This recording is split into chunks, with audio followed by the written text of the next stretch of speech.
Monsieur Olivier Liantier, donc ancien élève de l'école polytechnique, il a eu un parcours varié entre secteur public et secteur privé. Il a été d'abord un ingénieur du corps des mines et il a commencé sa carrière à la Commission européenne puis au Conseil régional Nord-Pas-de-Calais. Il a ensuite rejoint Saint-Gobain dont il a supervisé les activités en Europe centrale et orientale.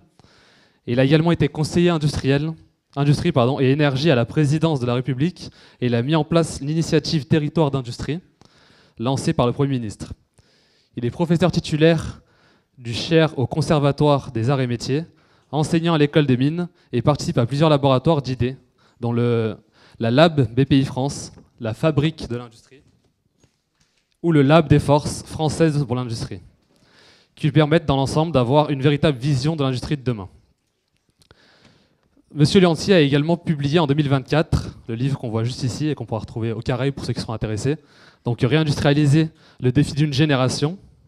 Il a publié aussi en 2023 les néo-industriels, l'avènement de notre renaissance industrielle, et il est aussi co-auteur de Vers la renaissance industrielle. C'est avec ce CV qui, somme toute, est impressionnant, que Monsieur Liantier vient répondre à la question: comment réindustrialiser la France pour renforcer la cohésion territoriale, dans un premier temps, la souveraineté économique et réduire l'empreinte environnementale. Donc merci Monsieur Liantier, et puis bon, on vous laisse la parole pour commencer. Merci.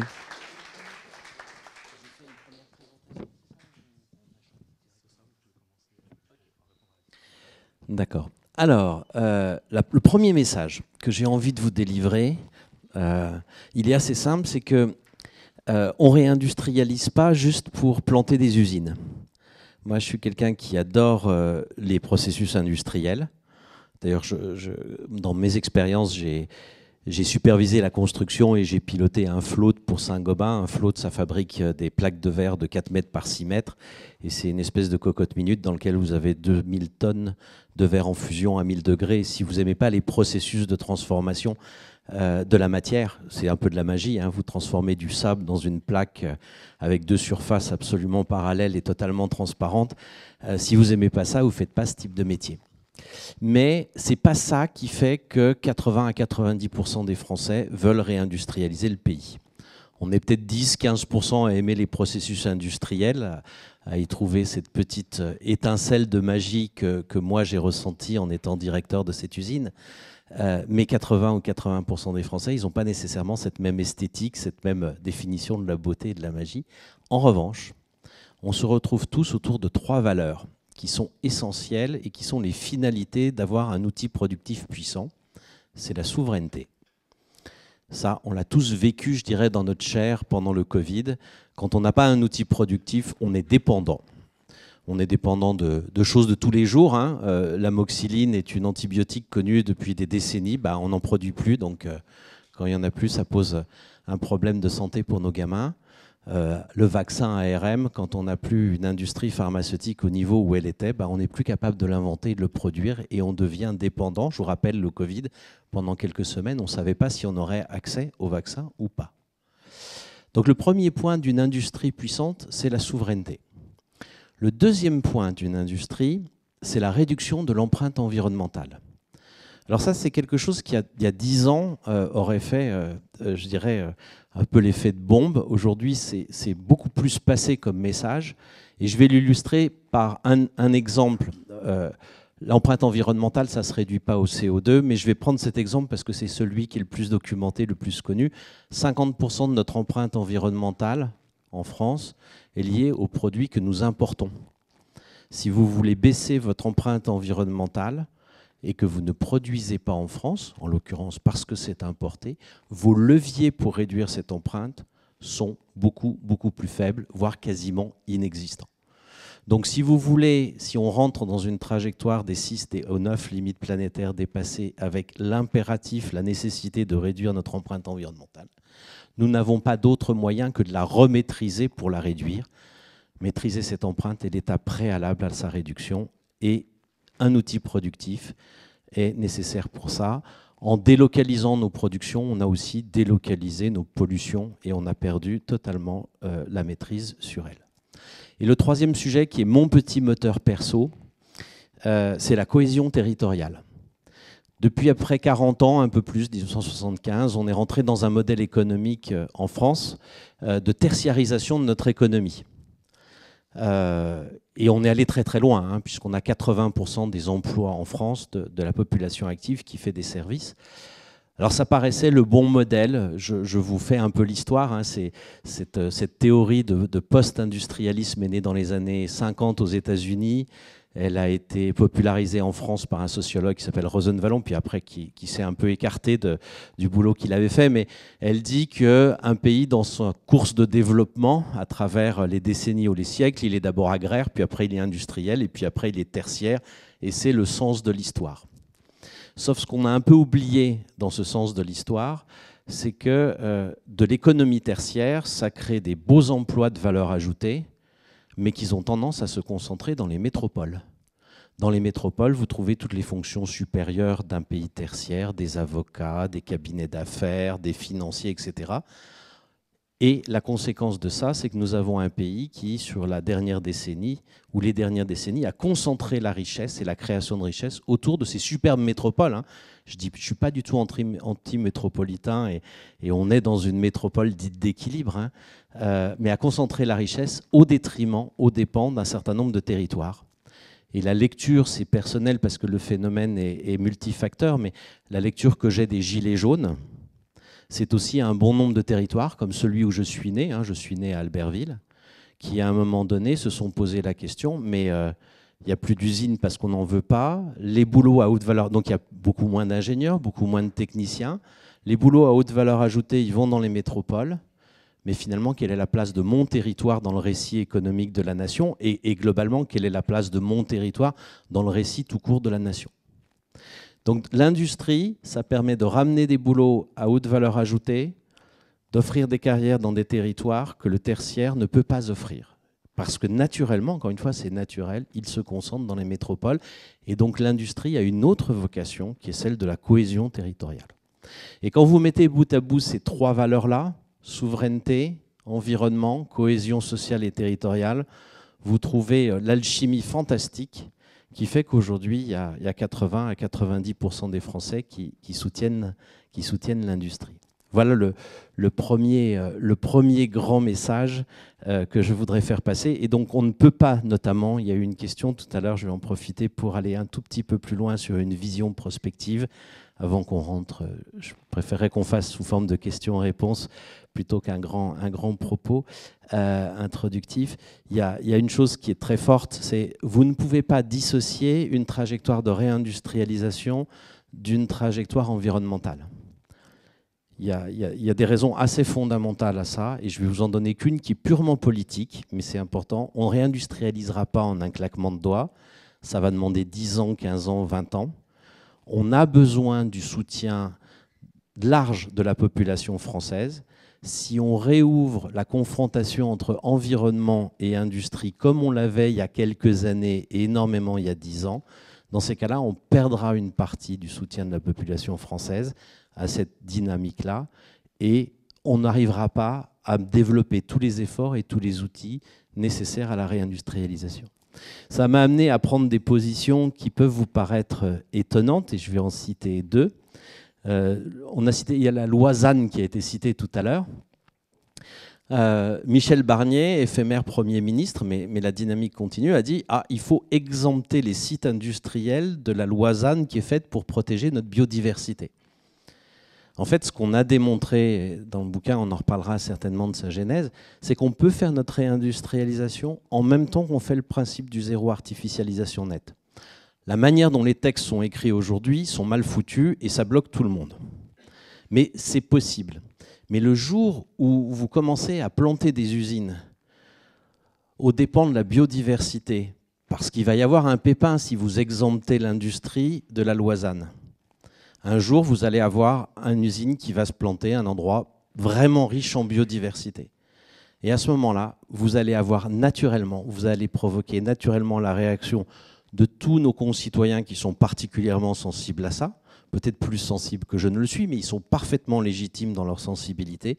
Et on va recréer cette confrontation entre industrie et environnement. Il est important de changer les modalités du zéro artificialisation nette autant qu'il est important de ne pas en exclure l'industrie. L'industrie, c'est au service d'un projet de société. Dans notre projet de société, notamment en Europe, on a des valeurs environnementales qui sont très fortes. L'industrie doit s'inscrire dans cette trajectoire-là. Voilà le type de raisonnement qui m'est amené que j'ai développé en disant encore une fois, l'industrie est là pour servir un projet de société, de soutenir nos valeurs européennes, sociales, environnementales, de cohésion.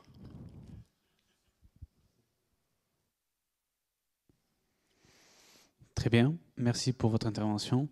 Moi, j'aurais une question qui est comment l'entreprise doit-elle se transformer sur le plan organisationnel et métier pour répondre aux besoins de modernisation et de transition vers la réindustrialisation?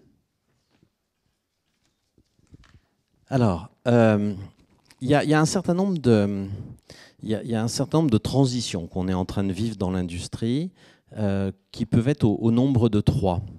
En tous les cas, c'est un grand classique. J'ai pas mal parlé de l'environnement. Vous êtes pas mal dans la digitalisation. Et celle-là, je pense que vous l'avez évoqué ce matin, on peut le rappeler. Moi, j'ai ce chiffre clé. J'ai fait des feuilles de route de digitalisation il y a quelques années pour l'industrie. Et une feuille de route, ça vous rapporte entre 20 et 30% de gains de productivité. Une feuille de route de digitalisation sur quelques années. Je reviens sur la petite citation qui m'a été attribuée tout à l'heure. Les entreprises qui le font pourront survivre face à la concurrence, mais celles qui ne le font pas, en quelques années, se mettent en porte-à-faux par rapport à un concurrent qui, lui, le ferait. À ce niveau-là, vous êtes... Voilà. Donc, la transformation digitale est un impératif. La transformation environnementale, j'en ai parlé. Et puis là, tu me poses la question sur les organisations. Alors, je vais faire un petit recul dessus. On a une difficulté en France qui est l'image des métiers de l'industrie. Et même si je vais un petit peu plus loin, on a une difficulté en France, on a 60 à 70 000 postes vacants dans l'industrie. Ça nous coûte 5 à 6 milliards d'euros de valeur ajoutée en moins. 5 ou 6 milliards d'euros de valeur ajoutée, c'est 2 à 3 milliards d'euros en plus dans les caisses de l'État. Quand on voit que l'État court après 5-10 millions d'euros de manière effrénée, vous vous rendez compte le potentiel qu'il y a derrière ça. Alors on pourrait se dire... c'est parce qu'on ne forme pas assez de personnes. Et en fait, quand on fait le calcul, nous formons largement assez de personnes aux métiers industriels pour répondre aux besoins de l'industrie et même pour se mettre sur une trajectoire de réindustrialisation. La difficulté, elle n'est pas là. La difficulté, c'est que 50% des gens qui sont formés aux métiers industriels n'y vont pas. Taux d'évaporation de 50%. Alors, moi, j'ai vécu en Roumanie et en Pologne. J'ai appris le roumain pour piloter mon usine de Saint-Gobain, donc j'étais assez proche. Les gens autour de moi avaient vécu sous Ceausescu. Je vais reprendre l'exemple de mon dentiste roumain, et il me disait, quand j'ai fini l'école de dentiste à Bucarest, on m'a donné un petit papier et je me suis installé comme dentiste à l'autre bout du pays, dans un village au nord de la Roumanie, parce que c'était un pays communiste dans lequel il n'y avait pas de liberté de parcours personnel. Nous ne sommes pas dans ce modèle-là, et donc c'est normal que le taux d'adéquation entre les gens qu'on forme et les gens qui vont dans les métiers ne soit pas 100%. Il n'y a aucun doute là-dessus. En revanche, à 50%, je pense qu'on a un véritable sujet d'efficacité et de l'argent public, et aussi des personnes qui suivent ces formations, qui sont censées les amener au monde professionnel, et comme première expérience, il y a une disruption entre ce qu'ils ont appris et ce qu'ils vont faire, ce qui n'est pas une très très belle entrée dans le monde du travail. Et quand on se pose la question de pourquoi est-ce qu'il y a ce taux d'évaporation, il y a 2 raisons. Il y en a une petite, mais dont on parle beaucoup, c'est la carte des formations. On a oublié en chemin, dans la façon dont on organise la formation en France, que les Français étaient très peu mobiles. Alors, sur des populations avec du bac plus 4, bac plus 5, la mobilité est plus forte. Mais du CAP au bac plus 3, je vais le dire de manière très directe, on change plus de métier et de secteur qu'on change de maison ou d'appartement. Et donc, à la base, notre carte des formations, au lieu d'être structurée par public, formation initiale, lycée pro, formation technique, apprenti, ou bien demandeur d'emploi, et puis par métier, on devrait partir du territoire. Quels sont les besoins de territoire et quelles sont les formations du territoire, et partir de cet écart-là pour faire nos politiques. Ça, c'est une question de carte des formations, former au bon endroit, aux bonnes compétences. Mais c'est une petite, c'est la petite raison. La vraie grosse raison, quand on regarde, c'est l'image des métiers industriels. Et ça, c'est une bataille qui est devant nous. Et il y a trois sous-causes à la mauvaise image des métiers industriels. La première, c'est le salaire. L'image qu'on en a en France et que les parents en donnent à leurs enfants, c'est que l'industrie, ça ne paye pas. C'est juste faux. C'est juste faux. En moyenne, l'industrie paye 15 à 20% de plus à un niveau de formation équivalente que les services.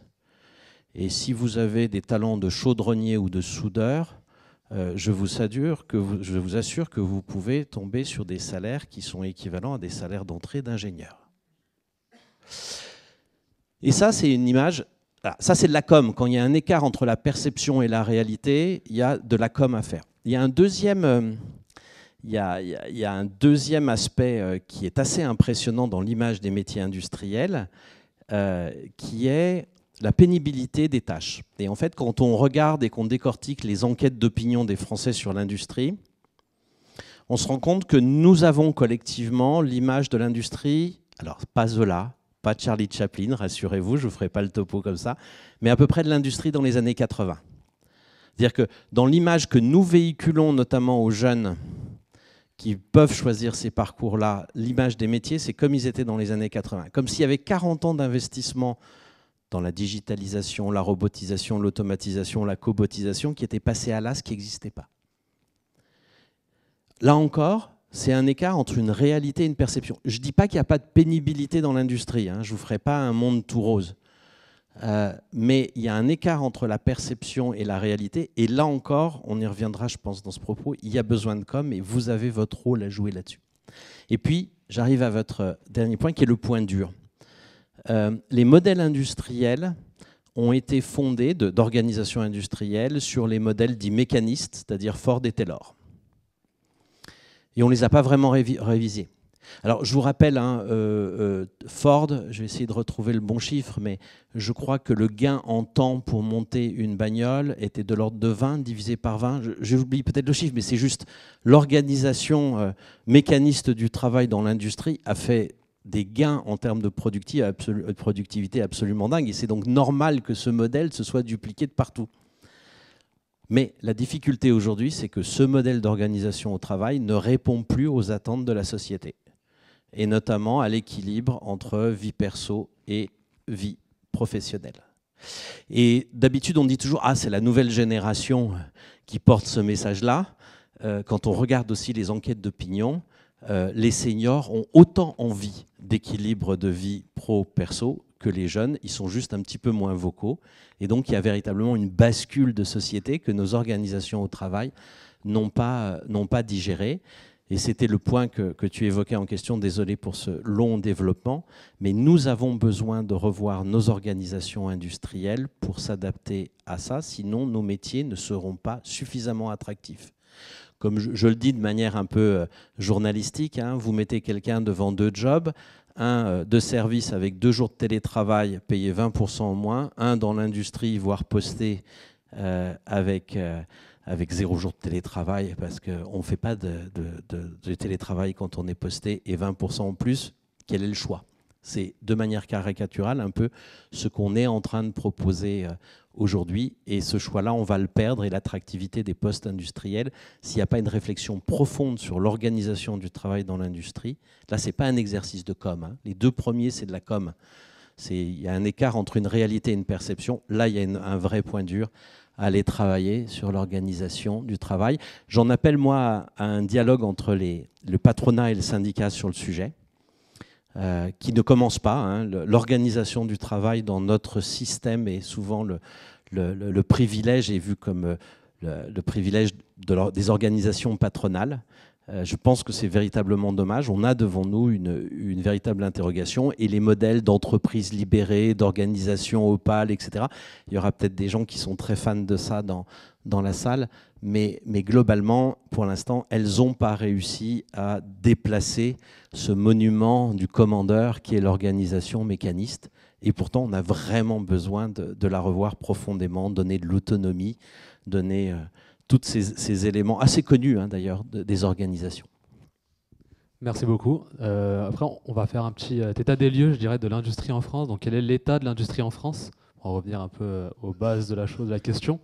Et quelles sont vraiment les tendances observées en France pour l'industrie et qui peut-être expliqueraient en tout cas ce problème-là. Alors, je ne vais pas vous faire le temps d'hésitation de la vice-présidente de tout à l'heure. Je suis connu pour dire à peu près ce que je pense et ce que je crois être la vérité. Nous sommes techniquement dans une phase de recul de l'industrie ou de désindustrialisation à nouveau en France. Nous avons perdu 3000 emplois industriels au deuxième semestre de 2024. Entre fin 23 et fin 24, la part de l'industrie manufacturière dans le PIB est descendue de 0,4%. Ce sont les mêmes chiffres que dans les pires années de la décennie 2000-2010. Et là, si vous voulez une petite image, on a eu un printemps de notre réindustrialisation, 21, 22, 23. Et l'histoire, elle est qu'on est en train de passer d'un printemps à un hiver sans être passé par l'été. Voilà. Et je ne pense pas que 2025 sera... Alors on peut dire, c'est l'accident 2024. Je crains que 2025 soit pire. Donc ça, c'est la réalité de notre industrie. La première, c'est qu'il y a des très beaux discours sur la réindustrialisation. Il y a des très beaux exercices de com, là, sur des beaux succès. Mais la réalité macroéconomique aujourd'hui est que nous sommes repartis dans une phase de recul de notre industrie. Et qui, pour moi, appelle une réaction collective, y compris politique, que je ne vois pas dans les discours. Le deuxième point qu'il faut bien réaliser, c'est que la France est singulière en Europe. Nous avons un tissu industriel très faible. Je vais vous donner quelques chiffres. On aime bien mesurer l'industrie par le nombre de points dans le PIB. Ça, c'est l'indicateur classique. Ce n'est pas le meilleur indicateur macroéconomique, mais c'est le plus utilisé. Donc, je vais m'appuyer dessus. Je vous rappelle, on est en dessous de 9,5 aujourd'hui. J'ai l'habitude de dire qu'on est autour de 10%. La moyenne européenne est entre 15 et 16%. 50% de plus, c'est-à-dire que la densité industrielle dans l'économie en Europe, en moyenne, est 50% de plus que la nôtre. Partout où vous avez 2 usines, en Europe, il y en a 3. L'Allemagne est plutôt autour de 20%, c'est-à-dire le double. Et dans les pays du Club Med, parce qu'on pourrait se dire, mais ça, c'est un truc de pays du Sud, finalement, on a le tourisme, etc. L'Italie est à 17%, c'est-à-dire au-dessus de la moyenne européenne. L'Espagne et le Portugal sont à 12-13%, c'est-à-dire ont même, eux, une densité industrielle dans leur économie de 20 à 30% de plus que nous. Et le comparatif, alors il y avait le Royaume-Uni qui était notre consoeur d'infortune en termes industriels, il est sorti de l'Union européenne mais qui est à peu près comme nous. Et aujourd'hui, le pays qui est comparable à la France en termes de densité industrielle dans son économie, c'est la Grèce. Derrière nous, en Europe, il n'y a que Chypre, Malte et Luxembourg. Ça, c'est la réalité de notre tissu industriel. Et j'ai demandé à Jean-Christophe, j'ai prévenu Jean-Christophe et il nous a fait la gentillesse de rester. Je vais poser une question générique qui s'adresse un petit peu à lui parce qu'il a fait un superbe exposé, je vous le dis, j'en ai vu beaucoup, donc je m'en profite pour le féliciter. Vous avez eu beaucoup de chance par rapport à un exposé aussi clair de la politique du gouvernement. La politique qu'il a présentée, c'est à peu près la même que celle que j'ai prônée quand j'étais à l'Élysée entre 2012 et 2014. Il y a quelques nuances. L'avantage de France 2030, c'est que ces 10 projets, les plans Montebourg, il y en avait une trentaine. Mais la philosophie est la même. 34. La question, c'est pourquoi cette superbe philosophie qui vous a été très brillamment présentée tout à l'heure fait que depuis 2009, c'était sous Sarkozy, États généraux de l'industrie, on a décidé que la désindustrialisation n'était plus le modèle. Pourquoi cette politique, 15 ans après, n'a pas produit ses résultats? Parce que c'est ça le fondement aujourd'hui dans lequel on est. Et on peut accuser les politiques de cynisme ou d'incompétence par rapport à des difficultés qu'ils ont. J'ai toujours tendance à préférer l'incompétence que le cynisme. Je pense que nos politiques ont été sincères à chaque fois, que ce soit un François Hollande, un Montebourg, un Macron ou un Le Maire ou un Lescure, en disant qu'ils voulaient réindustrialiser. La question que je me suis posée depuis 3-4 ans, qui a donné lieu à ce bouquin, et je vais vous faire une petite parenthèse sur l'origine de ce bouquin, mais parce que j'y ai participé entre 2012 et 2014, je dis avec beaucoup d'humilité et beaucoup de recul. Pourquoi est-ce que cette politique fondée sur des paris technologiques ne fonctionne pas pour réindustrialiser notre pays? France 2030, c'est 54 milliards. Mais vous vous rendez compte, cette somme, c'est un vrai, c'est un vrai geste politique.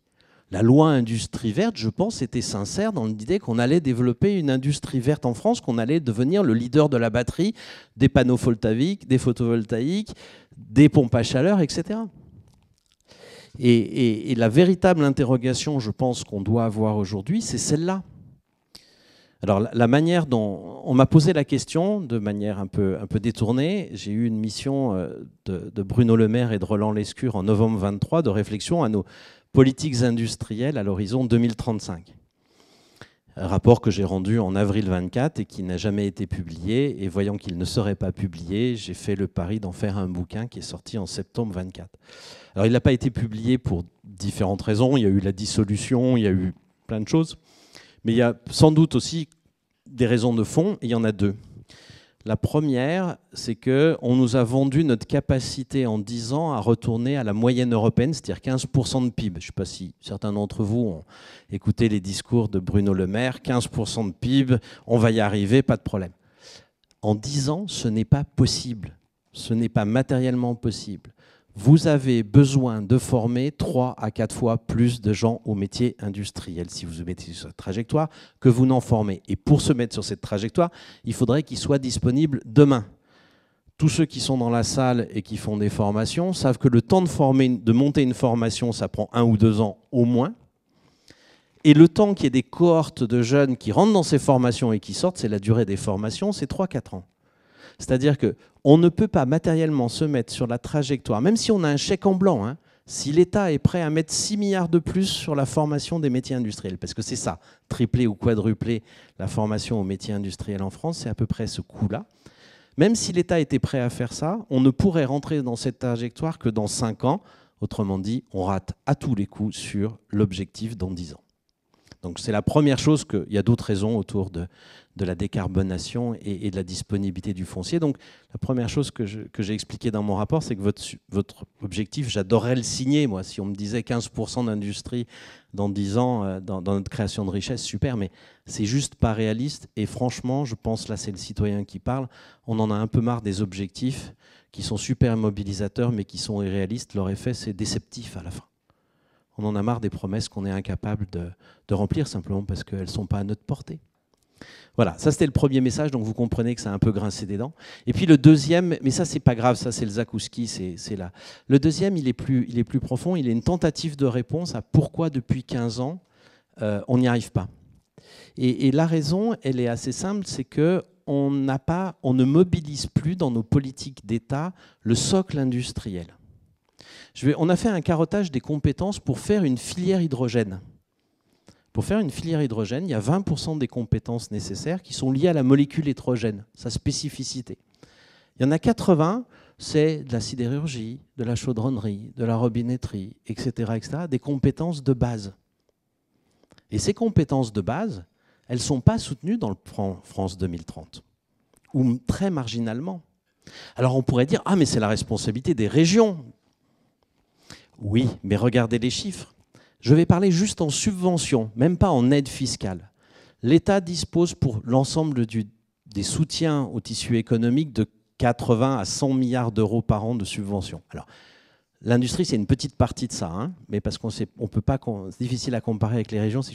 Les régions, les régions et les intercommunalités en cumulé, c'est 6 milliards d'euros. L'État concentre 80 à 90% des moyens publics que nous mettons sur le soutien à l'industrie et a mis le cap sur les innovations de rupture, qui est son rôle, pourquoi pas, avec l'Europe, mais juste à oublier en chemin tout le tissu industriel de base dont nous avons besoin. Je prends 2 témoignages. le témoignage de Étienne Tichy, 1 milliard d'euros d'investissement à Chartres, Novo Nordisk. Superbe marque, il arrive à employer, il a des difficultés de recrutement, mais belle marque marque employeur. Et il dit, moi, mon projet à 1 milliard d'euros, il ralentit parce que le tissu industriel à Chartres n'est pas suffisant pour alimenter mon projet. Autre témoignage, Vercor, Gigafactory de batteries. Ils veulent vraiment faire une filière franco-française derrière. Ambition sincère de la part de ces gens-là que je fréquente régulièrement, que je connais bien. Il a dit, on a voulu faire en sorte que le design de l'usine soit fait en France. Il y a un seul bureau d'études qui a été capable de répondre. Imagine-toi, Olivier, le jour où on perd cette compétence-là. On ne sait plus designer des usines de grande taille. Voilà le type de situation dans lequel on est. Et la thèse que j'essaye de faire passer, elle est en 2 temps. 1, on ne peut pas imaginer être le leader des batteries, de l'hydrogène ou de quoi que ce soit s'il n'y a pas un socle industriel à la base. Et en fait, quand on a lancé France 2030, mais France 2030 est un peu emblématique de toutes les politiques qu'on a fait depuis 2009. Souvenez-vous, le président de la République a fait un superbe discours et derrière, il y avait des images de Airbus, de Ariane, du TGV, des centrales nucléaires. On a mal compris ce qui s'était passé pendant la dernière fois où on a réussi à faire une superbe industrie, qui sont les années gaulo-pompidoliennes. Certes, il y avait des superbes projets technologiques comme ceux que je vais vous citer, mais c'était les 30 Glorieuses. Les Français s'équipaient de voitures, de réfrigérateurs, de radios et de télévision. C'était des produits qui étaient encore faits en France. Et donc, il y avait un tissu industriel, un socle industriel qui nous a permis dessus de faire Ariane, la Caravelle devenue Airbus, le TGV, voire les réacteurs nucléaires. Or, aujourd'hui, nous n'avons plus ce socle-là. Donc, on fait des paris sur des châteaux montés sur du sable. Ça, c'est le premier point. Et donc, Et le deuxième point quantitatif, et j'ai fini par embarquer même Nicolas Dufourcq dessus, qui a sorti une étude. Il a failli se la faire censurer par le ministère. Et puis, c'était trop tard. Il l'avait déjà donné aux journalistes, mais il a quand même reçu le go. C'est que les 2 tiers de notre potentiel de réindustrialisation en termes d'emploi, c'est dans les PMI et dans les ETI du territoire. C'est dans ce socle. C'est-à-dire qu'on a un discours politique orienté sur les innovations de rupture. Et il faut l'avoir. Mais quantitativement, il ne fera que 1 tiers des emplois dont on a besoin pour faire cette réindustrialisation.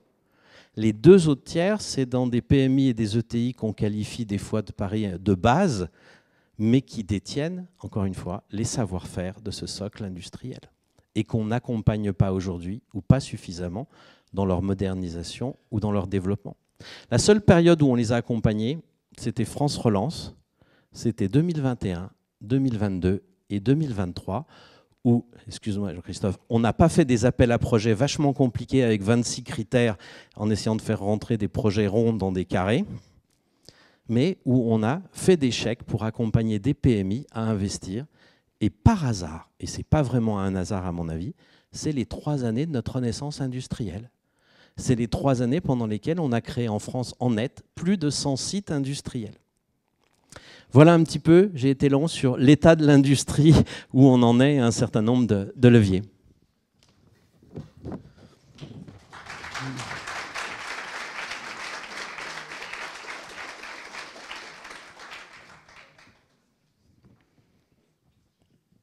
Ma question est la suivante.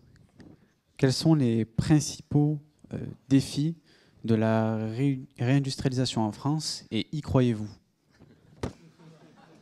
Alors, si j'y croyais pas, je ne serais pas là devant vous. Alors, les principaux défis. Il y a 2 façons. Je vais vous prendre les défis, les choses positives sur lesquelles on peut s'appuyer. Parce que là, je n'ai pas mis une douche froide, mais j'ai quand même essayé de dire les choses un peu comme elles étaient. Et la réalité, elle n'est pas toujours comme on nous la présente à la télé.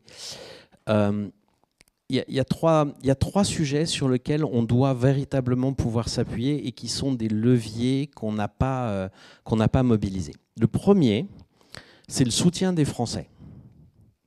80 à 90% des Français soutiennent la réindustrialisation. Le taux descend à peu près de 10% quand on leur dit que c'est dans leur commune. Je ne sais pas à combien il descend, si c'est au fond de leur jardin. quand même, le sujet de l'acceptabilité est très fort. Mais il y a un soutien. Quand vous avez 80 à 90% des Français qui soutiennent la réindustrialisation, vous avez 100% des partis politiques. Actuellement, moi, je suis approché par à peu près toutes les écuries présidentielles en cours de constitution pour 2027. Je leur dis très clairement, hein, c'est pas ça qui fera le clivage, c'est des sujets peut-être sur l'immigration, des choses comme ça. Mais ce qui fera par contre, vous avez intérêt d'avoir un socle robuste, parce que si votre programme n'a pas un socle robuste sur ce sujet-là, vous allez vous faire shooter, vous aurez un point faible. Voilà. Donc on a ça, et il faut arriver à surfer dessus. On ne l'avait pas avant le Covid, hein. Et même avant les gilets jaunes ont permis de faire une prise de conscience partielle. C'est vraiment le Covid, c'est un choc, hein, c'est un électrochoc. Entre les gilets jaunes, le Covid, la guerre en Ukraine, on a une population qui a subi un triple électrochoc et qui a basculé bien plus vite que nos élites et que les gens qui font les tribunes dans les principaux journaux. Aujourd'hui, je considère que les citoyens français sont en avance sur l'histoire par rapport à leur élite. C'est une inversion qui est difficile à concevoir dans un pays qui a eu l'habitude d'avoir des grands penseurs qui les ont éclairés. Je dis souvent, on est dans une forme de révolution, pas que industrielle, aussi environnementale, mais on n'a pas la carte. On n'a pas du contrat social qui a été écrit 30 ans avant la Révolution française. Nous, en France, on adore cette pensée descendante. Aujourd'hui, on est cul par-dessus tête, si vous me passez l'expression, parce que la réalité va plus vite que la pensée collective, ou en tous les cas que les élites qui sont en train de l'écrire. Et là-dedans, donc ça c'est un premier truc sur lequel il faut aller à fond. Et si je me permets, vous avez un rôle, tous les gens qui aiment l'industrie ont un rôle, c'est de se faire ces porte-voix, c'est-à-dire oser en parler. Alors, dans vos boulots, tout n'est pas parfait, j'en suis sûr, mais je suis sûr qu'il y a une portion de vous qui vous épanouissez dans ce que vous faites, qui trouvez ce que vous faites est intéressant, apporte du sens. Soyez-en les porte-parole pour continuer à faire en sorte qu'on ait ce consensus autour de l'industrie. Notre premier actif pour la réindustrialisation, c'est ce soutien global des Français qu'il faut maintenir. C'est pour ça que je suis aussi sensible sur la trajectoire environnementale. Si on a ce soutien qui se brise en deux parce qu'on recommence une confrontation entre industrie et environnement, on est mort. Le deuxième levier, qui est très peu utilisé, c'est l'achat Made in France. Alors après, on peut avoir un débat Made in France ou Made in Europe. Je vais vous donner quelques chiffres et quelques exemples. On a une commande publique. Donc cette école, l'État, les régions achètent via un processus de commande publique. C'est compliqué, mais on ne va pas s'étendre là-dessus maintenant. Il y a deux caractéristiques à cette commande publique en France. En termes de biens industriels, elle est moins patriotique que les Français. La proportion de biens manufacturés achetés par la commande publique est plus faible que la proportion de biens manufacturés made in France achetés par les Français. Et quand je dis les Français, j'inclus aussi ceux qui vont à Action pour les cadeaux de Noël pour leurs gamins et pour lesquels la fin du mois commence le 20 du mois. C'est-à-dire vraiment tous les Français. C'est quand même, en termes d'exemplarité, quelque chose d'un peu choquant. Et le deuxième élément, ça vient d'une étude pas très approfondie, mais des ordres de grandeur, publiée par le CEPI. Le CEPI, c'est un organe d'économistes rattaché au Premier ministre, donc il y a quand même le côté institutionnel. Il nous dit, si les acheteurs publics français achetaient comme les acheteurs publics allemands, en termes de made in, on ferait 15 milliards d'euros en plus de biens manufacturés made in France. 15 milliards d'euros, c'est un quart de notre déficit commercial en biens manufacturés. Le seul levier de la commande publique, sans changer les textes européens, parce que les Allemands respectent les directives européennes, ils les interprètent peut-être à leur façon, mais ils ne se mettent pas en infraction de l'Union européenne. Juste en utilisant ce levier de la commande publique, vous réduisez d'un quart le déficit commercial manufacturé de la France. Il y a un deuxième sujet qui est celui des achats interentreprises. Nos grands groupes sont très peu patriotiques, beaucoup moins que les Allemands. Je discute beaucoup avec les acheteurs et ils me disent 15 milliards d'euros de commandes interentreprises en plus made in France, on doit être capable de le faire et on doit être capable de le justifier auprès de nos directions financières ou de nos DG. Ce n'est pas un souci. La difficulté qu'on a, nous, comme acheteurs privés, comparé à l'Allemagne, elle est très simple. Un acheteur allemand va proposer un bien allemand à son directeur financier ou son DG. il a déjà coché naturellement, spontanément, une des 3 cases de base de l'achat, qualité, prix, délai, et il a coché la case qualité dans la tête de son chef. Donc il l'emmerdera moins sur le prix. En France, un directeur des achats français qui dit « je veux me sourcer auprès de la PME juste à côté », il va voir son DAF ou son DG, spontanément, culturellement, il ne coche aucune des 3 cases. Et ce que nous demandent les acheteurs privés pour être capables de faire ces 15 milliards d'euros en plus d'achats Made in France, c'est de dire, nous, on a besoin d'une petite méthode simple, mais applicable au boulon de 8 comme au crayon de papier, hein, d'une certaine façon, pas un TCO, un Total Cost of Ownership, qui est une étude possible mais vachement longue. On a besoin d'une petite moulinette simple qui nous permette de convaincre notre DAF ou notre DG qu'on crée de la valeur pour la boîte parce qu'on en est convaincu si on achète localement. 15 milliards d'euros là. Et puis, il y a un troisième 15 milliards d'euros que j'aime bien mettre en avant. Alors, c'est vous ou c'est vous dans quelques temps. J'aime pas opposer fin du mois et réindustrialisation. Donc, je prends simplement les 30% des ménages français ayant le plus fort pouvoir d'achat. Si ces ménages-là dépensaient 5 euros par jour en plus, mais tous les jours de l'année, pour faire un choix Made in France contre un choix Made in ailleurs, au global, et qu'on considère qu'en moyenne, les biens Made in France sont 30% plus chers que les Made in ailleurs, c'est l'hypothèse du calcul, dans ces cas, vous régénérez encore 15 milliards d'euros de biens achetés en Made in France. C'est le pouvoir de la carte bleue, je dirais. Voilà. Et si vous cumulez ça, alors ça ne fait pas 3 fois 15, 45, je vais vous surprendre, 3 fois 15 en l'occurrence, ça fait 30, parce que quand vous produisez en France, vous importez une partie de composants quand même, on est dans un monde ouvert, et c'est normal et ça le restera. Mais avec ce levier de l'achat Made in France, vous résolvez 50% du problème de déficit commercial que nous avons. C'est un boulevard dans lequel très peu de politiques ont osé se lancer. Et puis l'autre point positif que j'aimerais mentionner, je l'ai un peu évoqué, c'est ce potentiel des territoires. Quand on a fait territoire d'industrie, on est allé voir toute une série de chefs d'entreprise, on a fait du porte-à-porte, et on a découvert avec stupéfaction que 65% des projets n'étaient pas connus de la sphère publique, qu'il y avait plein de projets dans les cartons, qui demandaient que à être lancés à condition qu'on les accompagne correctement. C'est 450 000 emplois, c'est pas de l'innovation de rupture en général. On ne fera pas faire l'ordinateur quantique à la PME d'Albertville. Je viens d'Albertville, comme ça je n'offense personne.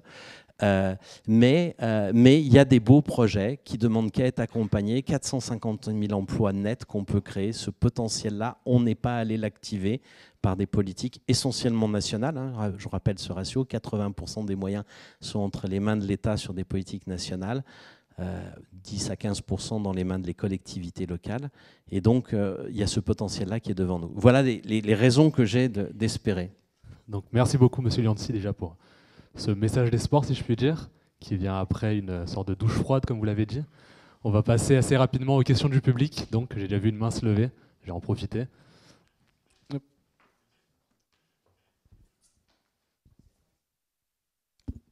Merci beaucoup. Je pense que c'était clair, l'intervention. Vous avez cité des leviers pour l'industrialisation. Et moi, je m'attendais aussi à ce que vous parliez du privé. Parce que je pense que c'est très important. Et comme je n'en ai pas entendu vraiment parler, je vous demande pour vous, quel est le pourcentage que le privé pourrait apporter dans cet objectif d'industrialisation. L'autre question, c'est la libération du marché. On sait bien que pour être compétitif, il faut que les entreprises aient une certaine liberté. Et pour vous, est-ce que cela est important dans cet objectif ou pas ? Alors, d'abord, merci bien parce que vous avez repéré un biais dans ma présentation. Le biais, il est très simple, je vais vous l'expliquer. Il est issu de ce bouquin. Ce bouquin est issu d'une mission. La mission, c'était quelle politique publique pour réindustrialiser. Et donc, je me suis concentré essentiellement sur des leviers de politique publique et pas la dimension du privé. Alors, sur le privé, qui est quelque chose que j'ai encore à explorer, je pense que je ne suis pas allé jusqu'au bout, je voudrais mentionner deux éléments peut-être assez forts. Encore une fois, je serai moins précis que ce que j'ai été sur les politiques publiques. Le premier, ça a donné lieu à un bouquin qui s'appelle « Les néo-industriels ». Quand je vous appelle à témoigner sur ce que vous faites de vos expériences pour montrer ce que c'est que la vraie vie dans l'industrie, c'est dans la même démarche, je pense, et chaque fois que je vais dans un territoire, je trouve une chef, un chef, des chefs ou des chefs sans d'industrie que je trouve absolument, alors inspirant, j'aime plus utiliser ce terme, c'est devenu banalisé, mais vraiment des gens qui ont des histoires à raconter entrepreneuriales et qui font des superbes aventures pour insérer des nouvelles productions, à la fois dans ces exigences de souveraineté, ou bien d'environnement, ou bien de cohésion territoriale. Et donc là-dessus, je dirais, à la base, la valeur ajoutée, elle est créée par l'entreprise, par l'entrepreneur. Elle n'est que repartagée après par le public. Et donc ce n'est pas un bout qu'a à faire le privé. C'est lui le moteur, c'est lui le créateur de richesse, même si je ne l'ai pas mis en avant au départ. C'est bien dans l'entreprise que se crée la richesse. Et autour de ces aventures individuelles, collectives, que sont des entreprises, qu'on trouvera cette ressource et ce rebond. Ensuite, vous me parlez de la simplification. Alors là, c'est un domaine sur lequel je suis plus... Alors oui, juste un autre point sur le privé, le finance... Pardon ? La libération du marché. OK. Je ne sais pas ce que j'ai interprété simplification. Il faudra peut-être que vous précisiez. D'abord, je mets un autre truc sur le privé. La réindustrialisation, si on veut faire la réindustrialisation à 12 ou 13% de points de PIB, il faut réinvestir en plus 200 milliards d'euros dans notre outil productif. À peu près 20 milliards d'euros par an. Okay. Il y a une partie qui va venir du public, mais c'est une toute petite partie. La principale partie, ça va être de l'investissement privé, dans le financement de banques ou de fonds ou autres. En France, nous avons 6 600 milliards d'euros d'épargne financière. 6 600 milliards d'euros d'épargne financière. Je ne mets pas dedans les 7 ou 8 000 milliards d'euros d'épargne immobilière que nous avons dans des appartements, des maisons, des terrains. Il faudrait flécher 2 ou 3% de cette épargne financière vers l'industrie. Mais je dis bien flécher, ça veut dire investir, hein, avec un retour sur investissement. Ce n'est pas une taxe et puis un financement public derrière. 2 ou 3% pour ne plus avoir de soucis de financement de notre industrie. Depuis 15 ans, on parle de réindustrialisation, on n'a pas été capable de flécher un petit peu de notre épargne pour s'investir, et je parle bien d'investissement privé dans notre industrie. Voilà un deuxième levier de réponse. Alors, libéralisation, je vais répondre sur la simplification, puis vous me direz si ça répond à votre question, et puis après j'essaierai de compléter. Très clairement, on est dans des systèmes de surréglementation, et la simplification, qui est un sujet à la mode aujourd'hui, avec une loi de simplification qui est en cours, est un vrai sujet.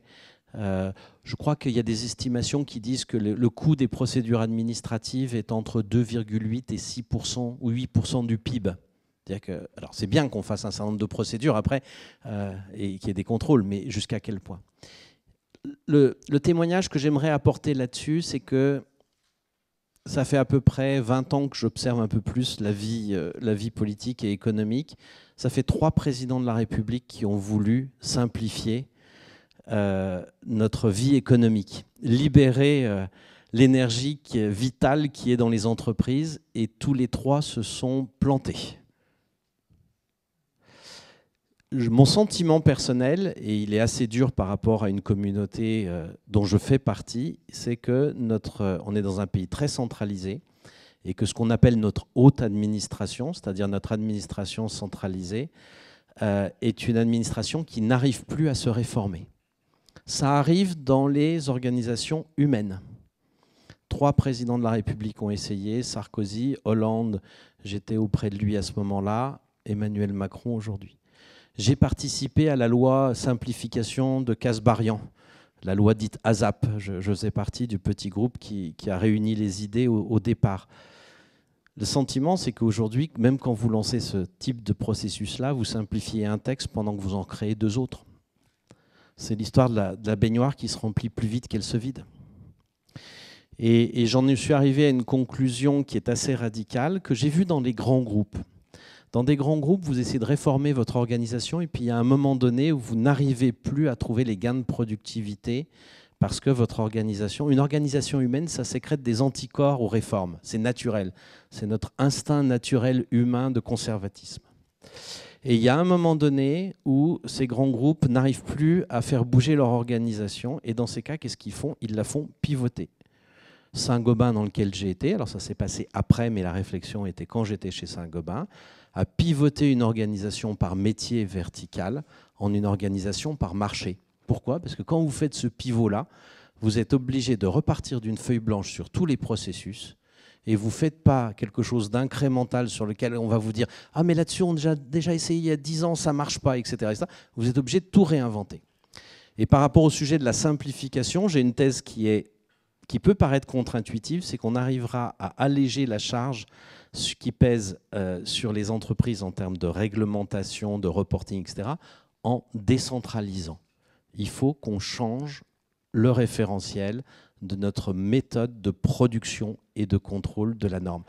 Alors, par mon parcours, je suis allé bosser pour une région en étant un fonctionnaire du corps des mines, donc j'ai une petite affection pour la décentralisation personnelle, je le reconnais. Mais je serais arrivé, je pense, et je vous le dis sincèrement, au même raisonnement en étant simplement pragmatique. On a une organisation administrative qui n'arrive plus à se réformer, elle est centralisée, on le sait. Il faut lui faire un pivot, ça s'appelle la décentralisation, pour qu'elle soit capable de resetter son mode de production et de contrôle de la norme. Qu'on soit centralisateur ou décentralisateur dans l'âme, je pense qu'on n'a pas d'autre choix.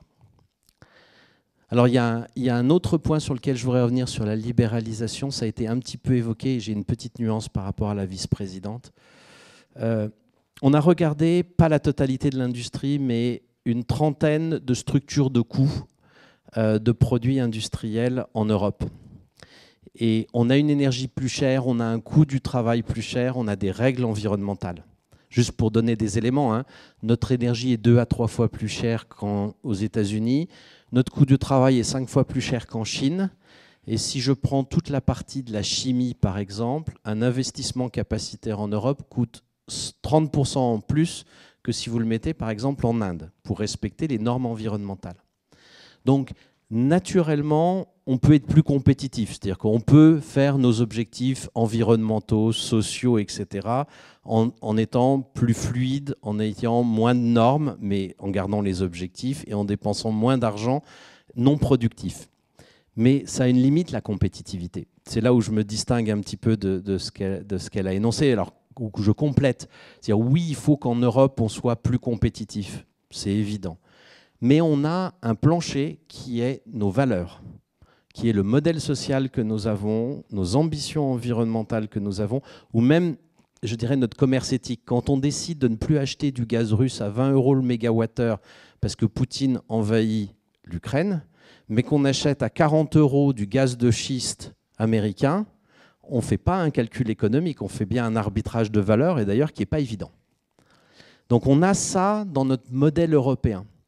Et globalement, alors on a fait le calcul sur un tiers de l'industrie, même si vous êtes en Europe le plus compétitif possible, vous produirez à 20 ou 30% plus cher qu'aux États-Unis ou qu'en Chine, à cause du prix de l'énergie, à cause du coût du travail, ou à cause, on peut mettre à cause ou grâce, aux réglementations environnementales. Et donc, c'est pour ça que je rebondis sur la concurrence ouverte et la libéralisation des marchés. Aujourd'hui, les modèles de société entre l'Europe, les États-Unis et la Chine ont tellement divergé qu'il n'y a pas, et là je rejoins ce que disait Jean-Christophe, qu'il n'y a pas d'autre choix que celui d'un protectionnisme, ou alors, si on veut faire que la compétitivité, on fait péter le modèle européen autour du modèle social, des valeurs environnementales et du business éthique. C'est aussi clair que ça. Quand on regarde les chiffres, ça veut dire qu'en moyenne, à peu près, il faudrait entourer l'Europe de taxes aux frontières entre 25 et 30%. C'est à peu près ça le différentiel de compétitivité qui est lié à notre énergie chère décarbonée, à notre modèle social, à nos ambitions environnementales. C'est inimaginable demain avec 27 États membres qui n'ont pas les mêmes intérêts. c'est bien au niveau européen que ça doit se faire, mais c'est inimaginable. Et ce que j'ai proposé, c'est commençons par prendre 100 productions essentielles pour nous défendre, pour manger, pour nous soigner. Et sur ces 100 productions, on les fait à la mano. On met des règles techniques, on met peut-être des bonus, des subventions, des taxes particulières, etc.